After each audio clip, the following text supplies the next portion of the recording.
Hello and welcome to the London part of the Politics Show, which we've recorded this week on Friday, right here next to City Hall. That for a special reason, because the Mayor, Boris Johnson, joins me. In just over a year's time, he'll be facing the electorate again, seeking a second term. Looming large, of course, over that election will be the question of spending and of cuts. He knows that only too well. Just this week, he's been finalising and revealing his own spending plans for next year. But will his achievements be enough to secure him another term? Andrew Cryan reports.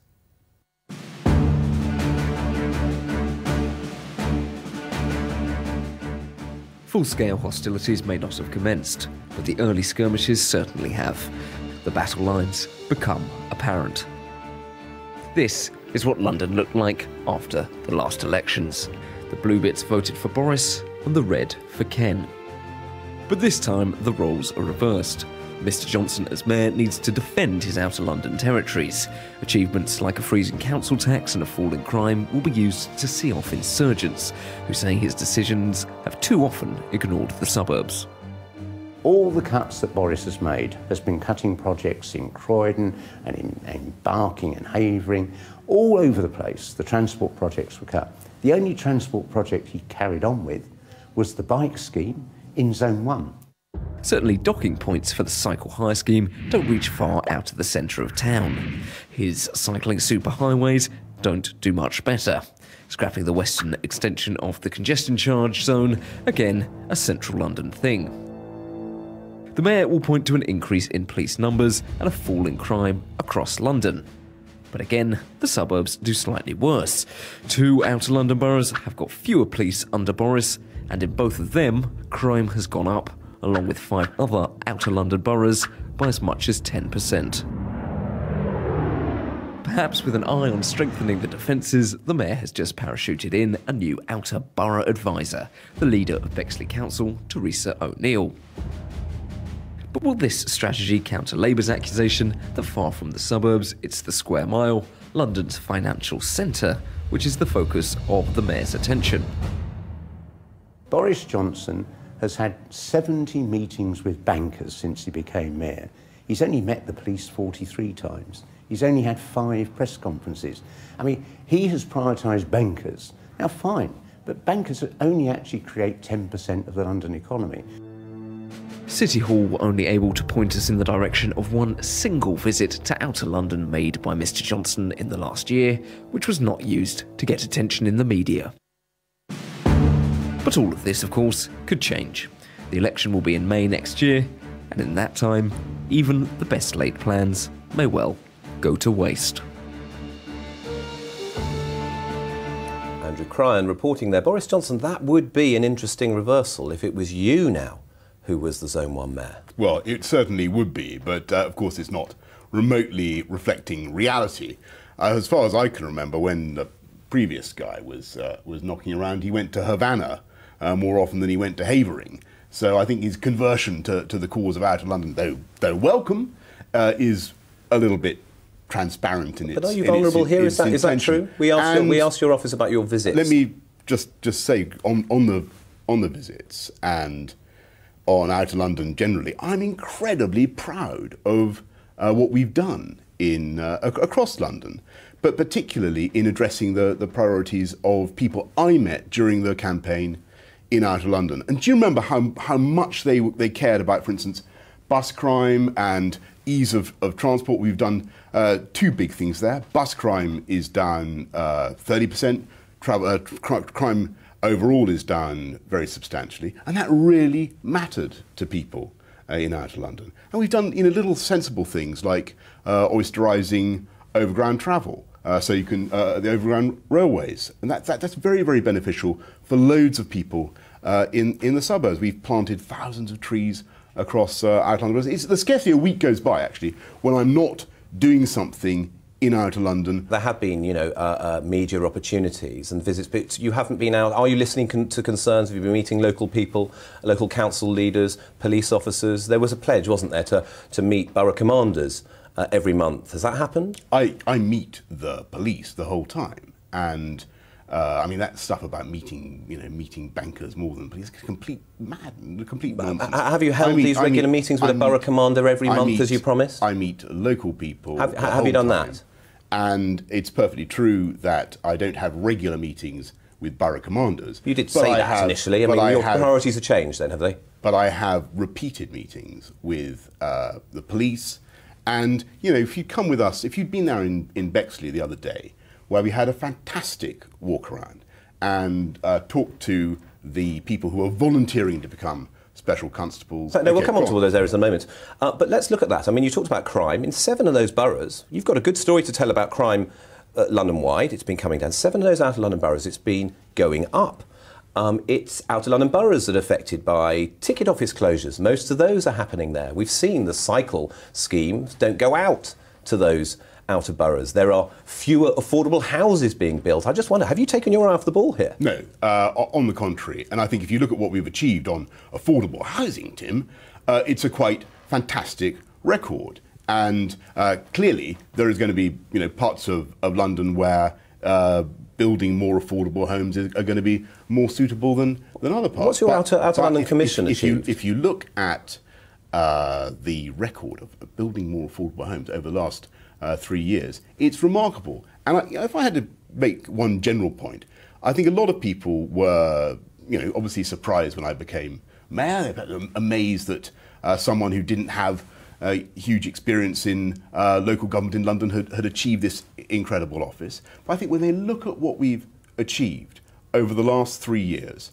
and they look at the falls in crime, the successes we've achieved in building more affordable homes, all the things that we've done, I think people are again very pleasantly surprised by what we're doing. Let's just look at that because you bring it up, homes, straight away. Well, you brought it Documentation to your own Home and Community Agency recently says that new house building has just fallen off the cliff. You've got 2,000 potential starts this year and 0 due to start from 2012. And there was a presentation very recently which just said, we have really got to start building. What you've built so far was with money starts left by your predecessor, wasn't it? Well, come on, be fair. Be fair. But that's true, isn't it? I mean, were you at that presentation? Did you see it? What people said was that, yeah, of course I was there. I chair the London HCA. Were you worried? I'll explain where we're going. What people said was, ooh, there's a massive credit crunch. They're never going to deliver numbers of the kinds that they've promised. I said we were going to build 50,000 affordable homes, and we're going to do it. We are actually still on target. Should we just say as we go along, a year later than you originally planned? That is a very considerable and a creditable achievement. A year later than you originally planned, you accept? In spite of, which I do, yes, but in spite of the deepest recession and a real freeze in house building across the city. So we kept things going. Now, where you're right, Tim, is that there is a question about how you deal with the new model and how you make sure that we keep the supply, the pipeline of housing going. But I'm absolutely confident that we're going to be able to do so, and it's vital that we do so. What we're doing... And that's a new power, and we should make clear, it's a new power you're taking over the Home and Community Agency. But let's move on. Housing is one component of it. And so you agree we've done OK on that? After the spending review was completed in November, you presented it, the deal for London, as pretty good. You'd done incredibly well. Can you justify that, or do you stand by that now when you've looked at the figures in detail and you've been looking at putting your budget together for next year? Obviously, I want to fight for the best possible deal for London under all circumstances, and my argument to government throughout this whole conversation has been, if you want this economy to grow, put the money in London.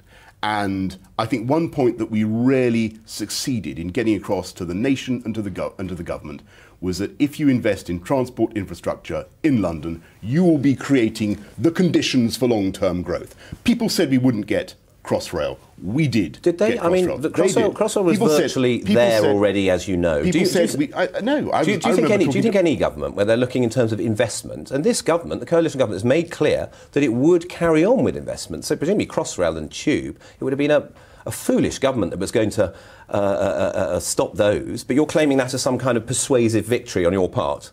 I do, because there were people in government at a very senior level who were saying that the best thing to do with Crossrail was to stop talking about it and quietly mothball it. And I can assure you that was the that was the case. And the same argument was made about the tube upgrades. Do you need all the aggro? Do you need the hassle? And indeed, people said, why do you need all these buses on the streets of London? Why are you providing this huge service? Why do you have all these concessions for young people in London? I said, my argument was that London is the motor of the UK economy. And if you look after young people in London and you look after older people in London, you will help that economy to keep purring and supplying the rest of the UK with the tax generation and the investment that it needs. And I think that was an argument that in the end people in the Treasury do you think you won understood. that argument? Do you think you got a good settlement for policing in the capital?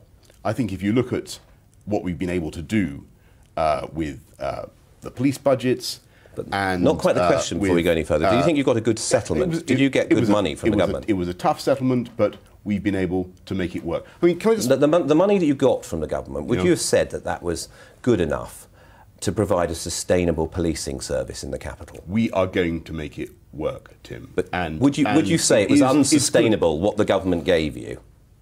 We're going to make it sustainable, okay? So it was unsustainable. It was a very poor settlement. It was going to hit the police. Well, I don't know what... look, we're making it work. And it's quite important, that, isn't it? I mean, how serious an impact is £110 million of reduction in grants, 6% cuts next year, 8% cuts? I mean, what kind of impact does that have on capital and the policing? What we've been able to do is, and the key is increase the number of frontline officers. I can see what you've done. I just wonder what you've been I can see what you've done since, but I mean, the initial settlement, how difficult? I mean, what kind of impact would that have had on the capital? Well, what we've been able to do by making some serious and substantial reforms to the MPA budgets and to the way police money is spent in London is to do what I think Londoners want to see, and that's to get more police out from behind desks, out on the street where they can make a real difference to crime. And how rapidly is that working? Because you know that obviously, because of the financial situation, police numbers have been falling in the capital.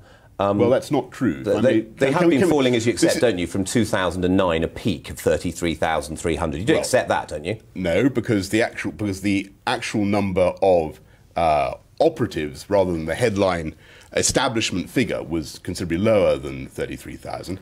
And can I just... You had a recruitment freeze. Sorry, would you allow me to You finish? had a recruitment freeze. Can I repeat the point? What we've been able to do is to increase the number of warranted police officers. From the time I came in 2008, from 31,398, okay? 31,398. When my term expires next year, 2012, there'll be 32,510. So, now, that's if you make that comparison, that is absolutely valid. Which is a relevant comparison. But the trajectory, as you know, is downwards. There was a peak of officers in 2009. Yes, but... Do you accept when 1,000 officers were lost since November 2009? Well, no, I don't accept that. Is this a panic measure now that you've had to use £40 million from other budgets and the fire service reserves to put in a few more officers a year before an election? It's always sensible to look where the preset money is going and to send it to the place where it would be most efficiently used. Actually, even though we're using some of the LFIPA reserves, they're still going to have 34 million in reserves. And the key thing, Tim, is that by doing this, by making the economies that Kit Malthouse and the police have been able to make in the back room, in IT, in HR, all those sorts of things, we're able to increase frontline police operatives. We haven't seen the impact of that yet, because you've clearly had to have put... Can I give you one way in which we've seen the impact? 70, £80 million of reserves. If you take the Metropolitan Police's own reserves, they're dipping into £30 million.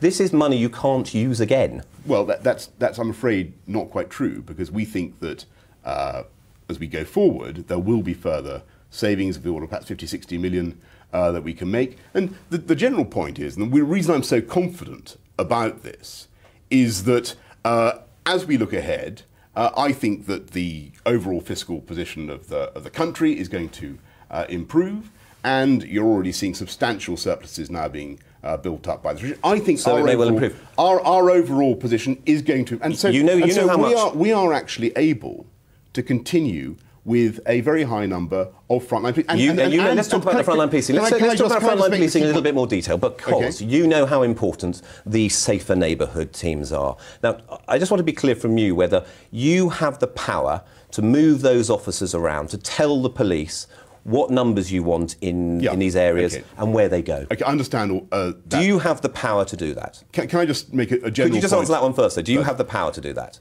What I've said and what we want to do is to ensure that every one of London's 638 But do you have the power to tell the police to do that? Team. I think, let me be absolutely clear to you, I think that there is a political imperative for London's elected representative to reflect people's desire to have. But do you have the power to guarantee, as your deputy did 2 weeks ago, that you'll keep officers in every single one of the 630 wards in the capital? Well, it's a very interesting question, Tim, and I think the answer actually is yes, because I think what you're looking at on big political questions, you're looking at a new situation now where there is a concept of elected police commissioners. I am de facto, de jure, I'm the elected police commissioner for London. I believe I have a democratic mandate to make sure that we have 638 safer neighbourhood teams. And the key thing, on numbers and SNTs, can I just make the key point? The reason we're doing what we're doing is not just to have numbers high or to have 638 safer neighbourhood teams. The reason we're doing what we're doing is to continue to drive down crime. But you accept the Metropolitan Police don't see you as having the power. They have the absolute right, the Commissioner, to direct and control police officers. You are in direct opposition to the police now, who say you can never give a guarantee, the promise that you have given about keeping these police in their place. No, what we have said, and this is where we're completely at one with the police, is that you can vary the geometry of the safer neighbourhood team. So you might have situations where a sergeant was well able to look after more than one safer neighbourhood team. But you can't dictate that. And in that case, or you might have safer neighbourhood teams where instead of having 3 PCSOs, you had 6 PCSOs. But can I just get back to what we're trying to do is keep driving down crime. And if you look at, say,